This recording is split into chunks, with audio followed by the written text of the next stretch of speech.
자, 하루는 할머니가 골목길을 걷고 있는데 뒤에서 가치가 처녀 그런 소리가 들렸습니다. 할머니는 속으로 아니 내가 아직도 처녀로 보이나? 내 뒷모습이 그렇게 예쁜가? 할머니는 누군지 보고 싶었지만은 남자가 실망할까봐 차마 뒤돌아보지 못하고 집으로 그냥 왔습니다. 집에서 할머니가 좋아서 싱글벙글하고 있는데 손녀가 할머니 무슨 좋은 일 있어요? 하고 물으니까 아까 낮에 집에 오는데 어떤 남자가 나한테 처녀라고 그러더라. 에이 할머니가 잘못 들었겠죠 하니까 아니야 진짜라니까. 그러면 할머니 내일 보청기 끼고 다시 한번 가보세요. 할머니가 잘못 들었겠죠 하고서 말을 했어요. 그러니까 알았어. 다음날 할머니는 보청기를 끼고 다시 그곳으로 가봤습니다. 그때 그 골목에서 소리가 들렸습니다. 그 남자의 목소리가 들렸습니다. 갈치가 1,000원, 갈치가 1,000원. 알고 봤더니 갈치가 1,000원이 1,000원을 잘못 듣고 가치가 처녀, 가치가 처녀 이렇게 들었다는 거예요. 자, 그래서 오늘 하나님 말씀의 제목은 열처녀 비유입니다. 오늘도 지난주와 마찬가지로 천국 비유입니다. 자, 오늘 성경에 나오는 열처녀 비유는 예수님의 천국 비유입니다. 천국은 마치 신랑을 맞으러 나간 열처녀와 같다는 것입니다. 자, 1절 다 같이 한번 읽어보겠습니다. 자, 시작. 그때에 천국은 마치 등을 들고 신랑을 맞으러 나간 열처녀와 같다 하니니. 자, 여기서 열처녀는 비유이기 때문에 예수 믿는 우리를 말하는 것입니다. 우리가 다 열처녀입니다. 여러분, 우리가 왜 처녀일까요? 처녀는 순결을 뜻합니다. 오늘날로 말하면 깨끗한 성도, 순결한 성도를 말하는 것입니다. 그래서 신앙이 깨끗해야 됩니다. 진실해야 됩니다. 하나님을 순수하게 믿어야 합니다. 또 신랑은 예수님입니다. 우리는 열처녀 신부고 예수님은 신랑이에요. 오늘 비유의 말씀인데 남자든 여자든 우리는 모두 다 예수님의 신부입니다. 자, 예수님을 맞이하는 신부예요. 그리고 등불이 있습니다. 여러분, 등불은 우리의 신앙생활을 뜻하는 거예요. 신앙생활이 꺼지면 안 된다는 것입니다. 등불을 밝혀야 돼요. 빛의 자녀처럼 살아야 됩니다. 자, 하나님을 떠나면 안 돼요. 하나님을 떠나면 꺼지는 거예요. 예수 안 믿으면 꺼지는 거예요. 우리는 순결한 처녀와 같이 신앙생활하며 신랑 되신 예수님을 기다려야 함을 보여주는 말씀입니다. 자, 오늘 말씀의 내용은 이래요. 열처녀가 있었습니다. 5처녀는 슬기롭고 5처녀는 미련했습니다. 자, 열처녀 모두가 똑같이 신랑을 기다리고 있었습니다. 밤이 되었는데도 신랑이 오지를 않아요. 오늘날로 말하면은 예수님이 금방 오실 것 같은데 금방 오질 않고 있는 거야. 내일 올 것 같기도 하고 올 것 같은데 아직 오질 않는 거야. 참고로 말씀드립니다. 유대인들의 결혼식은 보통 초저녁이나 밤에 합니다. 그래서 등불이 꼭 자, 1절을 보시면은 등을 들고 라는 말씀이 있어요. 등을 들고. 자, 결혼식은 밤이고 그때는 전기불이 없기 때문에 등불이 꼭 있어야 됐습니다. 그뿐만 아니라 계속해서 등불을 밝히면서 기름도 같이 있어야 돼요. 그래야 계속 밝힐 수가 있어요. 만약에 결혼식에 등불을 준비하지 못했거나 등불이 꺼져서 더 이상 밝힐 수가 없다면 그 사람은 혼인잔치에 들어갈 수가 없었습니다. 자, 오늘 말씀에서의 혼인잔치는 천국을 뜻하는 겁니다. 혼인잔치에 들어가야 돼요. 천국에 들어가야 됩니다. 자, 오늘 성경을 보니까 신랑이 와야 결혼식을 할 수 있는데 아무리 기다려도 더디 오질 않습니다. 이때 신부들은 신랑이 올 때까지 등불을 꺼뜨리지 않고 맞을 준비를 해야 합니다. 저는 여성교회장을 못 해봤고 또 신부가 돼본 적이 없기 때문에 신랑을 기다리는 신부의 마음을 잘 몰라요. 모르지만은 신랑이 언제 올까 기다리는 마음은 조금은 그래도 알 것 같습니다. 언제나 시려나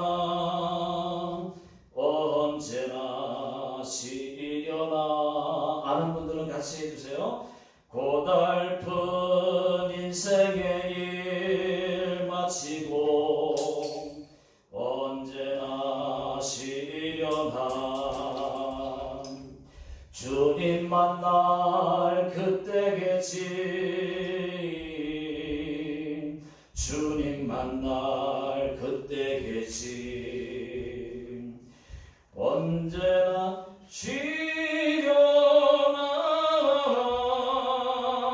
언제나 쉬려나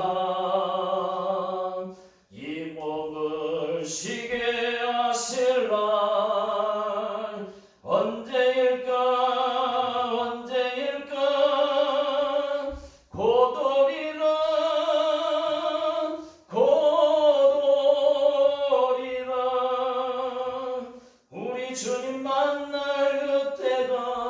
우리 주님 만날 그때가 이런 찬양이 있어요. 여러분, 우리가 언제 신앙생활 하다가 중단하고 쉬겠습니까? 우리의 신랑 되신 예수님이 오시면 그때 쉴 것입니다. 지금은 아니에요. 지금은 부지런히 예배하고 은혜 받을 때입니다. 열심히 일할 때입니다. 부지런히 심을 때입니다. 많은 것을 심고 준비할 때가 지금인 줄로 믿습니다. 열 처녀 모두가 예쁘게 단장하고 신랑이 언제 올까 기다리는데 밤중이 되었어도 신랑이 도무지 오질 않습니다. 자, 5절에 보니까 5절을 다 같이요. 시작. 신랑이 거리 오므로 다 졸며 잘세. 결국 열 처녀들이 신랑을 기다리다가 졸기 시작했습니다. 졸다가 깼다가 정신 한번 딱 차리고 또 깨다가 졸다가 그만 잠들어 버렸어요. 성경에는 없지만은 제 생각에는 미련한 다섯 처녀들이 코를 골았을 것 같아요. 심지어는 침을 흘리면서 콜콜 자고 있었을 것입니다. 왜? 미련한 다섯 처녀니까. 자, 반대로 슬기로운 다섯 처녀는 잠을 예쁘게 잤을 것 같아요. 자면서도 신랑이 오지는 않을까 긴장하면서 설잠 자고 있었을 것입니다. 언제라도 깨려고. 미련한 다섯 처녀는 아마 제 생각입니다. 여러분, 꼭 맞는 거 아니에요? 제 생각에는 뱀 꿈을 꾸고 또 개 꿈을 꾸고 있었을 것입니다. 왜요? 미련한 다섯 처녀니까. 그때 갑자기 소리가 들리는데 보라 신랑이로다 맞으러 나오라. 자, 다 같이 6절을 한번 읽어보겠습니다. 자, 시작. 밤중에 소리가 나되 보라 신랑이로다 맞으러 나오라 하매. 자, 그 소리에 열처녀 모두가 잠에서 깼어요. 그리고 급히 등불을 준비합니다. 보니까 슬기 있는 5처녀는 등과 기름이 있는데 미련한 5처녀의 불은 점점 꺼져가고 있어요. 기름이 떨어져가고 있어요. 다 떨어졌어요. 큰일입니다. 등불을 밝힐 수가 없으니 신랑도 맞을 수가 없어요. 미련한 5처녀는 그때 슬기 있는 5처녀에게 우리 등불이 꺼져가니 너희의 기름을 좀 나눠달라고 말을 합니다. 자, 8절을 보십시오. 8절 나가시오. 시작. 미련한 자들이 슬기 있는 자들에게 이르되 우리 등불이 꺼져가니 너희 기름을 좀 나눠달라 하거늘. 여러분, 왜 미련한 5처녀인 줄 아십니까? 그 중요한 기름을 좀 나눠달라. 여러분, 기름은 빌려 쓸 수 있는 것이 아니었어요. 나누어 썼다가는 모두가 등불이 꺼질 수밖에 없습니다.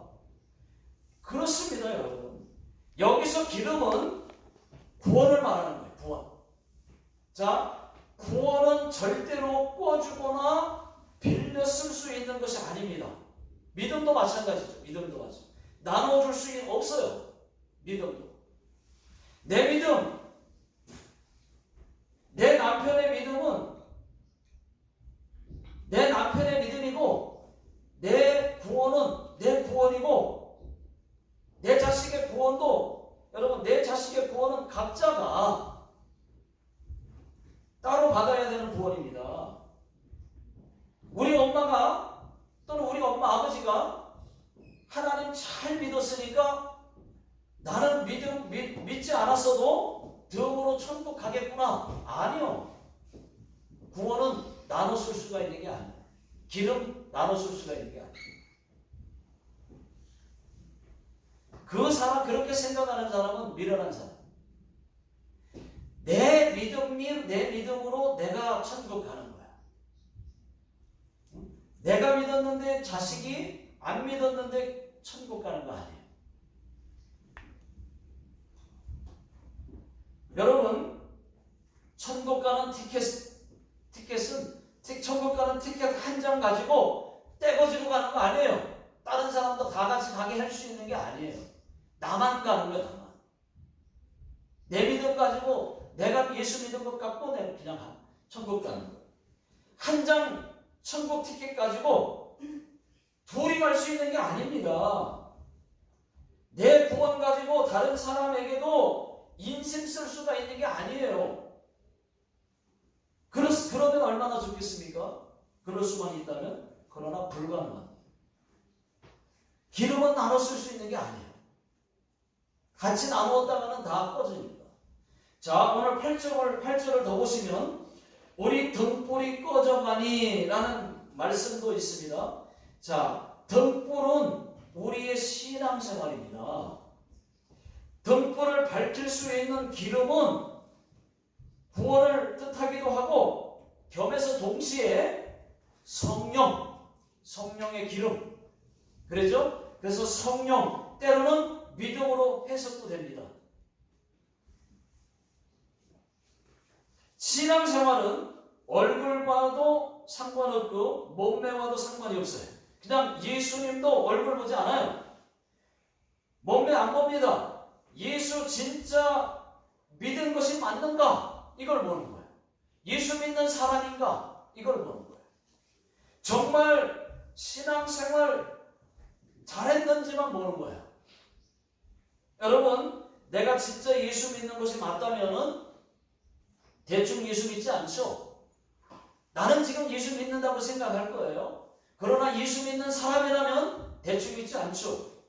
그 엄청난 십자가의 피로 구원을 받은 것을 안다면 그 피로, 예수 십자가의 피로 내가 구원받은 것인데, 그러면 내가 하나님께, 예수님께 내가 이렇게 믿으면 안 되죠. 그 은혜가 고맙고 감사해서라도 대충 적당히 믿을 수가 없습니다. 적어도 예배 잘 드리려고 할 것입니다. 하나님 말씀대로 살려고 할 것입니다. 죄와 싸우려고 할 것입니다. 죄 짓고 안타까워 할 것입니다. 죄를 안 짓는다는 게 아니에요. 죄를 졌어도 안타까워 할 것이에요. 그래야 예수 믿는 사람입니다. 미련한 다섯 처녀는 그만큼 충분한 기름을 준비하지 못했기 때문에 등불이 점점 꺼져갑니다. 우리의 신앙생활도 마찬가지예요. 만약에 우리의 신앙생활이 하나님 보실 때에 미달 상태라면 그나마 남아있는 믿음은 점점 꺼져가게 될 것입니다. 여러분, 성령 충만으로 믿음의 등불을 밝히십시오. 그 상태를 계속 성령 충만으로 예수님 오실 때까지 유지할 수 있기를 예수 능력의 이름으로 축원합니다. 자, 8절과 9절에서 미련한 다섯 처녀가 우리 등불이 꺼져가니 기름을 좀 나눠 달라고 하니까 설계에 있는 다섯 처녀는 안 된다고 했어요. 같이 나눠 썼다가는 모두가 부족하니까 지금이라도 빨리 가서 기름을 사오라고, 파는 자들에게 가서 기름을 사오라고. 그러니까 알았다고 하고 기름을 사러 간 사이에 신랑이 오고 말았습니다. 기름과 등불을 준비했던 설계에 있는 다섯 처녀는 신랑과 함께 혼인잔치에 들어갔고 문은 닫혀버렸어요. 자, 9절, 10절을 다 같이 읽어보겠습니다. 시작. 설계에 있는 자들이 대답하여 이르되 우리와 너희가 쓰기에 다 부족할까 하노니 차라리 파는 자들에게 가서 너희 쓸 것을 사라 하니 그들이 사러 간 사이에 신랑이 몸으로 준비하였던 자들은 함께 혼인잔치에 들어가고 문은 닫힌지라. 여러분, 한 번 닫힌 문은요 다시 열리지 않습니다. 10절을 보시면은 그들이 사러 간 사이에 신랑이 더디 오므로 라는 말씀이 있어요. 여기서도 미련한 다섯 처녀임이 또 드러납니다. 기름을 그 밤중에 사러 간다고 살 수 있습니까? 가게 문은 닫혔을 텐데, 그리고 혹 기름을 살 수 있다고 해도 신랑이 왔다는 소리를 들었는데 언제 갔다 옵니까? 늦을 것이 뻔한데 이때 유일하게 할 수 있는 방법은 사러 가는 게 아니에요. 그건 미련한 짓이에요. 이때 유일하게 할 수 있는 방법은 회개밖에 없습니다. 이런 상황이라면 미련한 다섯 처녀는 기름을 사러 갈 게 아니에요. 무조건 잘못했다고 말하고 회개하고 용서를 구했어야 돼요. 여러분, 그랬다면 상황은 어떻게 됐을까요? 만약에 지금 말씀은 사러 갔지만 사러 가지 않고 회개했으면 어떻게 됐을까요? 상황이. 생각해 보셨나요? 만약에 그랬다면 신랑은 분명 긍휼히 여겼을 것입니다. 부끄럽지만 혼인잔치에 함께 들어갔을 것입니다. 부끄러운 구원이라도 받았을 거예요. 그런데 미련하게도 그렇게 못했다는 것입니다. 그래서 미련하면 평생 고생한다는 말이 맞아요. 한 번 해병은 또 영원한 해병인 것처럼 한 번 미련한 처녀는 끝까지 미련한 다섯 처녀가 되었습니다.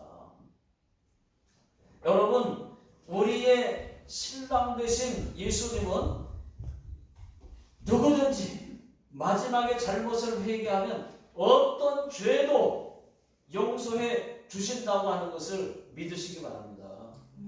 자, 11절 다 같이 한번 읽어보겠습니다.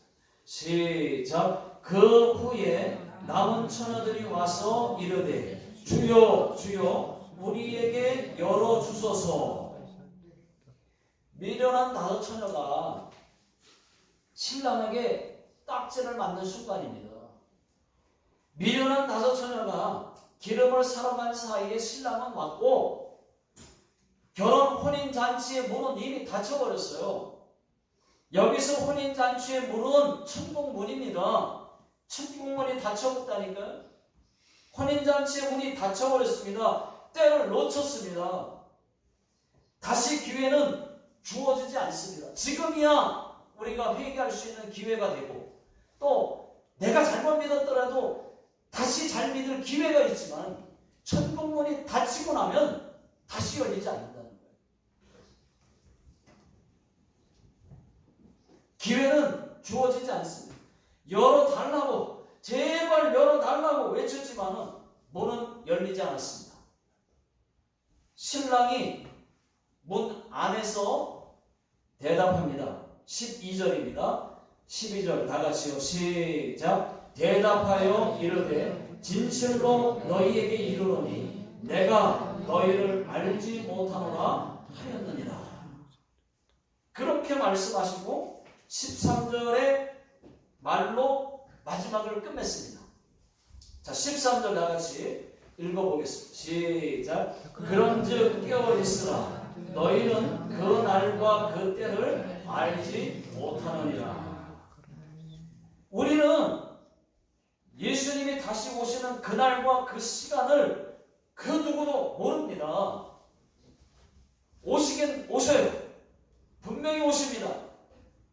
우리 내가 죽기 전에 오실런지 내가 죽은 후에 오실런지 반드시 모르지만은 반드시 예수님은 다시 오십니다.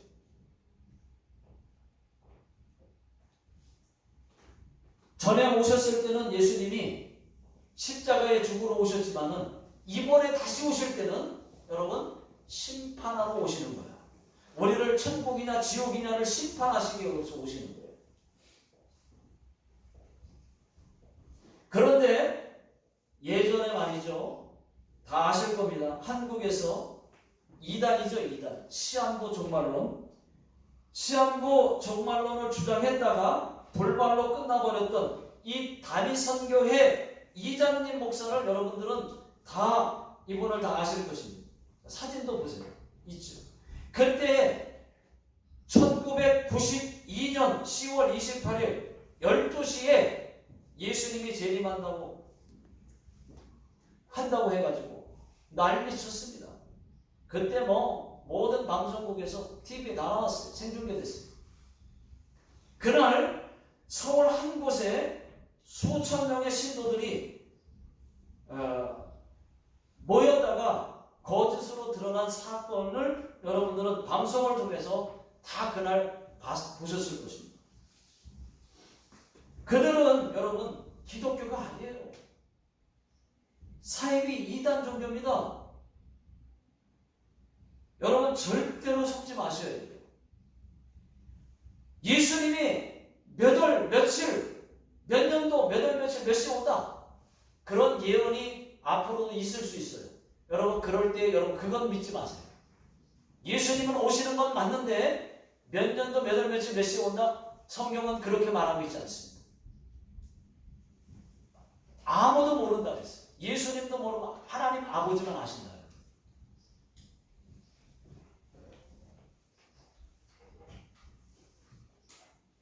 자, 성경은 분명히 도적같이 오신다고 했어요. 도적이 뭐 예고하고 갑니까? 내가 언제 몇 월 며칠 날 몇 시에 도둑질하러 갈 거니까 준비하고 있으라고 알려줍니까? 성경에는 예수님이 도적같이 오신다고 했어요. 도적같이.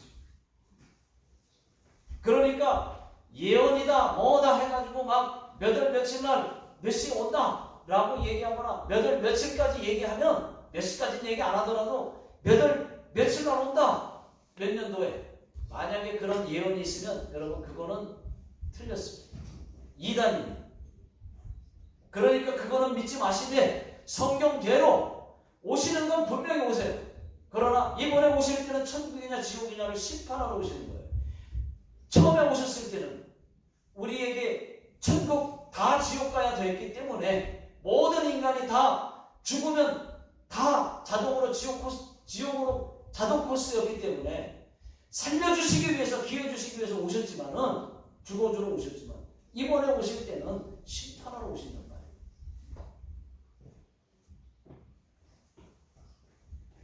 여러분 누가 몇월 며칠 날 온다 몇 시에 온다 그러면 여러분 100% 거짓입니다.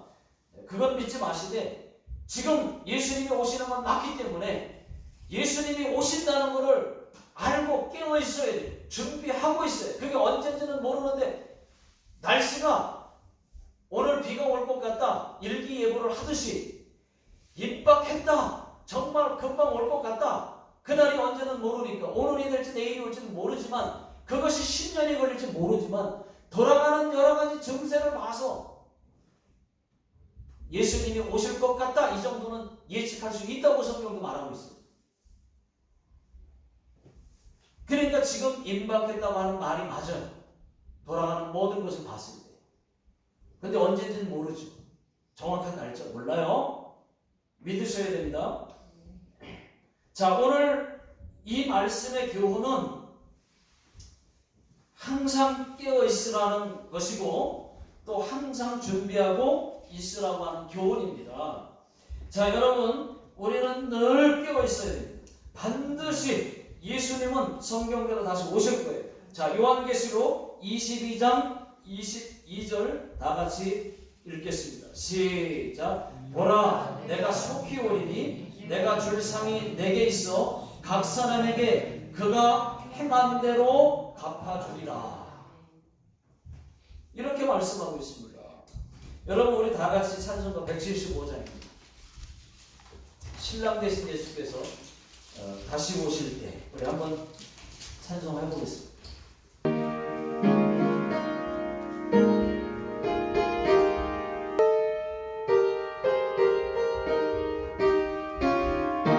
신랑 되신 예수께서 다시 오실 때 밝은 등불 들고 나갈 준비됐느냐 그날 밤에 주님 맞을 등불이 준비됐느냐 예비하라 우리 신랑 예수 오실 때 밝은 등불 손에 들고 기쁨으로 주를 맞겠네. 여기까지만 하겠습니다. 자, 마지막 13절에 보니까 깨어 있으라고 말씀하고 있어요. 여러분 깨어 있으라고 하는 이 말씀이 무슨 얘기입니까? 잠도 자지 말고 또 밤새워 눈 밝히고 있으라는 말입니까?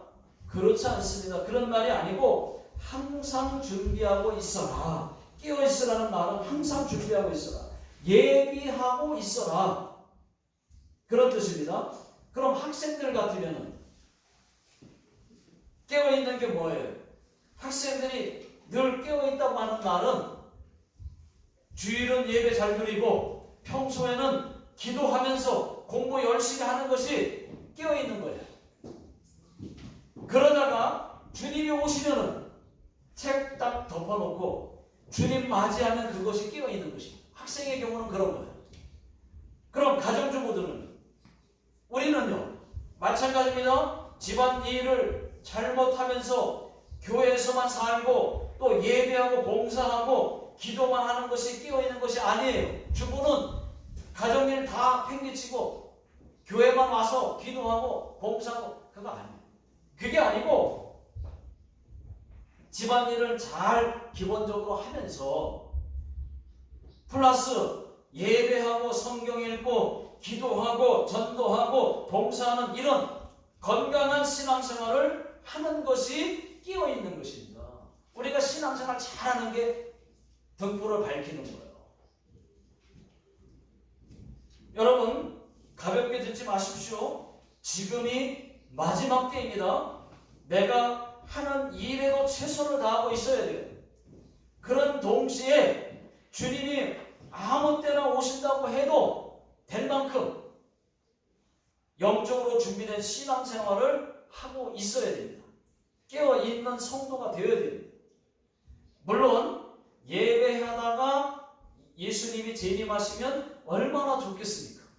지금 예배할 때, 오늘 이럴 때 주님 오시면 그래도 좋은 모습으로 있다가 맞이할 수 있으니 얼마나 좋겠어요? 기도하다가 성경 읽고 있을 때 예수님이 오시면 또 얼마나 좋겠습니까? 그러나 그렇지 않고 내가 잠잘 때 오신다든지 밥 먹고 설거지하고 쉬고 있을 때 예수님이 오셔도 부끄러지 않는 삶이 되어야 할 것입니다. 여러분, 아무 때나 오신다고 해도 내가 밥 먹고 있을 때 와도 상관없어요. 신앙생활을 평소에 준비 잘하고 있으면 괜찮아요. 여러분, 우리 예수님이 왜 더디 오시는 줄 압니까? 한 사람이라도 구원받게 하기 위해서 더디 오시고 계시는 거예요. 막 내일이라도 당장 오고 싶지만 그럼 끝나는 거잖아요. 그런데 한 사람이라도 오늘이라도 예수 믿는 사람이 하나 늘면 좋겠어서 더디 오고 계시는 거라고요. 그 심정을 우리 하나님이 그 심정으로 더디 오게 하고 계신 거예요. 그리고 또 한 가지는 저와 여러분들에게 부끄러운 신앙생활 되지 않기를 바라여서 지금 기회를 주신다는 것입니다. 내가 이대로 오면 나는 부끄럽다. 그래서 더디 오시는 거예요. 기회를 주는 거예요. 내가 지금이라도 열심히 믿어서 부끄럽지 않게 해야 되겠다. 여러분, 기회가 있을 때 더 하나님께 예배하고 한 번이라도 더 기도하고 한 번이라도 더 전도할 수 있기를 바랍니다. 우리는 영적으로 늘 깨어서 기도해야 돼요. 이번에 다니엘 기도에 이제 11월 달에 있을 겁니다. 여러분, 교회까지 못 나오신다고 해도 멀어서 못 나온다면 영상으로도 여러분 얼마든지 스마트폰 켜놓고 내 집에서 할 수 있어요. 얼마든지 할 수 있습니다. 그러니까 여러분 늘 기도해야 돼요. 모든 삶의 영역에서 성실함을 회복해야 됩니다. 자, 우리 모두는 예수님 맞을 준비를 잘해서 마지막 장식을 잘 할 수 있게 되시기를 주의 이름으로 축원합니다. 기도하겠습니다. 하나님 아버지, 지금은 마지막 때입니다. 저희 모두가 예수 맞을 준비를 잘 할 수 있도록 도와주시옵소서. 한 사람이라도 하나님 앞에 부끄럽지 않는 신앙생활 할 수 있도록 도와주시옵소서. 지금은 우리 주 예수 그리스도의 은혜와 하나님 아버지의 무한하신 사랑하심과 성령님의 역사 내주 교통 인도하시니 오늘 하나님 말씀 듣고 다시 한번 결단하고 예수 잘 믿기로 결심하고 돌아가는 모든 성도님들 머리 위에와 또 자녀들 머리 위에 직장과 사업장 위에 이 나라의 민족 위에 지금으로부터 영원토록 함께 하시기를 예수님의 이름으로 간절히 축원하옵나이다. 아멘.